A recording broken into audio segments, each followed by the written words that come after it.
Public speaking বলতে যে একটা কিছু আছে, মানুষের সামনে কথা বলতে হবে, মানুষকে দিন শেখাতে হবে, মানুষকে কোরআন এবং হাদিসের তথ্যগুলো মানুষকে একবারে হুবহু বলে যে মানুষকে বোঝাতে হবে, এটা যে একটা শিল্প আছে সেটা আমার তখনও হয়তো আমি বুঝতাম না, বা আমাকে ফ্যামিলি থেকে বা আমাকে সাপোর্ট দেওয়ার মতো ওইরকম কেউ বোঝাতো না।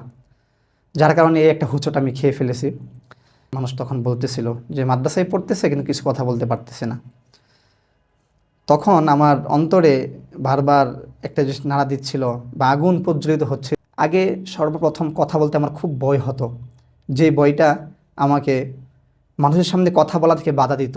কিন্তু এখনও কথা বলতে ভয় লাগে, কিন্তু সেই ভয়টা বাধা দেওয়ার জন্য লাগে না, আমাকে নতুনভাবে প্রস্তুত করার জন্য লাগে। আমি যেন নতুনভাবে আরও নতুন কিছু কথা, নতুন কিছু ডকুমেন্ট বা তথ্য মানুষের সামনে আমি প্রস্তুতি নিয়ে শিখতে পারি, সেই ভয়টা আমার ভেতরে কাজ করে। তো সে প্রথম যেদিন আমি জুমার নামাজ পড়াই, সেই দিনের কথা আজও আমার মনে আছে, যেটা স্মৃতিতে বারবার বেশি ওঠে। যে 2 ঘন্টার আলোচনা আমি 20 মিনিটে যেটা শেষ হয়ে যায়। 2 ঘন্টার আলোচনা সাজিয়ে নিয়েছিলাম জুমার বয়ান করার জন্য। সেই ঘটনাটা হলো, আমাদের মসজিদে একদিন শুক্রবার আমাদের ইমাম সাহেব, নির্ধারিত যে ইমাম ছিলেন, উনি মসজিদ থেকে অনুপস্থিত ছিলেন, বাসায় গিয়েছিলেন।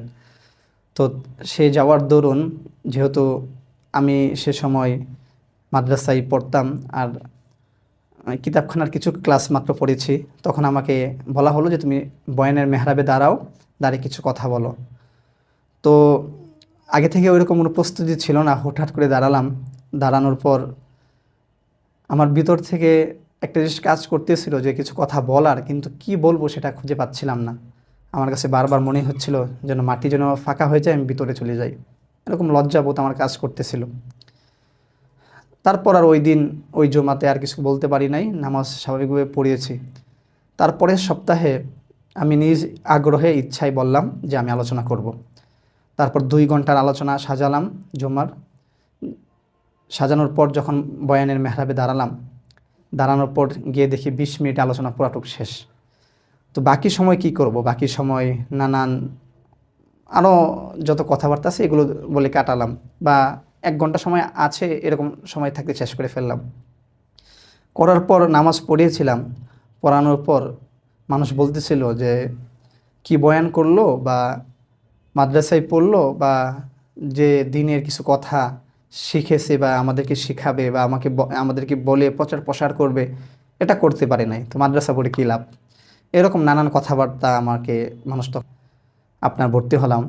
ভর্তি হওয়ার পর মাদ্রাসার বিভিন্ন প্রশিক্ষণমূলক বক্তৃতা অনুষ্ঠান হয়, সেখানে আমি অংশগ্রহণ করি। তো আলহামদুলিল্লাহ 3 বছর অংশগ্রহণ করার পর 3 বছরই আল্লাহর অশেষ রহমতে আমি মাদ্রাসায় বর্ষসেরা বক্তা হই, ভালো কথা বলতে পারি। যেহেতু ছোটো থেকেই আল্লামা মামুনুল হকের কথা বলার যোগ্যতা বা স্টাইলকে ফলো করতাম, তো সেই হিসাবে একটা জিনিস আমাকে মনে হয় অনেকটা প্লাস পয়েন্ট দিয়েছে, যদিও তার মতো হুবহু পারি না।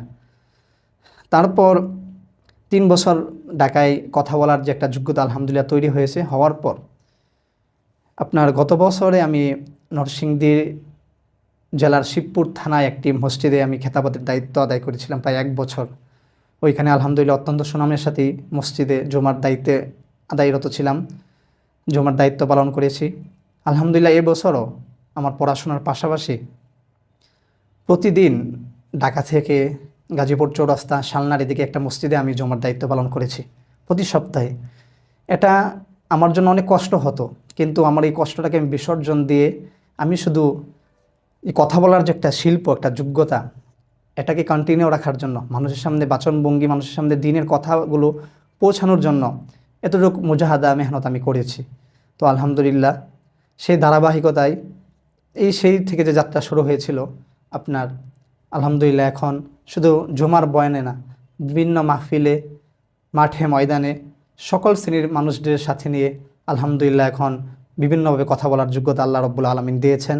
সে তার ধারাবাহিকতায় আমি গত বছর থেকেই আমার মাহফিলের যে একটা ধারাবাহিকতা, সেই মাহফিলে বয়ান করার একটা ধারাবাহিকতা আলহামদুলিল্লাহ শুরু করে দিয়েছি, যেটা আমার সর্বপ্রথম থানা থেকে শুরু হয়েছিল। আলহামদুলিল্লাহ সে বছরই আমি মানুষের যে আশ্বাস, যে দোয়া পেয়েছি, আমার এখনও কানে বাজে। সর্বপ্রথম মাহফিল থেকে যে বয়ান করেছিলাম, বয়ানের পর আমাকে এক বক্তা বলেছিল যে হুজুর আপনি এগিয়ে যান, আপনার ভিতরে একটা স্ফুলিঙ্গ আছে, যেটা মানুষের কাছে ফুটাতে দেন, যে বক্তব্যগুলো, যে কথাগুলো, যে প্রতিভাগুলো মানুষের সামনে বিকাশ হয়ে আসা উচিত। তো এরকম আশ্বাস পেয়ে আলহামদুলিল্লাহ গত বছরও আমি 15 থেকে 20-25টা মাহফিল করেছিলাম। এবছরও সেই ধারাবাহিকতায় আলহামদুলিল্লাহ এই মাহফিলের কাজ চলমান চলতেছে আল্লাহর অশেষ রহমতে। দোয়া চাই, যেই ছেলেটা 2 ঘন্টার বয়ান 20 মিনিটে অতিক্রান্ত করে আজ ঘন্টার ঘন্টা, মিনিটকে মিনিট শত শত মানুষের সামনে কথা বলার যোগ্যতা রব্বুল আলামিন দিয়ে দিয়েছেন। তো প্রতিটা মানুষেরই এতটুকু হিম্মত থাকা দরকার বা এতটুকু আস্থা এবং যোগ্যতা রাখা দরকার যে সে নিজেও পারবে। সেজন্য বলি, কথা বলার যে যোগ্যতা, আমাদের যারা ওয়ারিসে নবী আমরা যারা রয়েছি, আমাদের সকলের দরকার।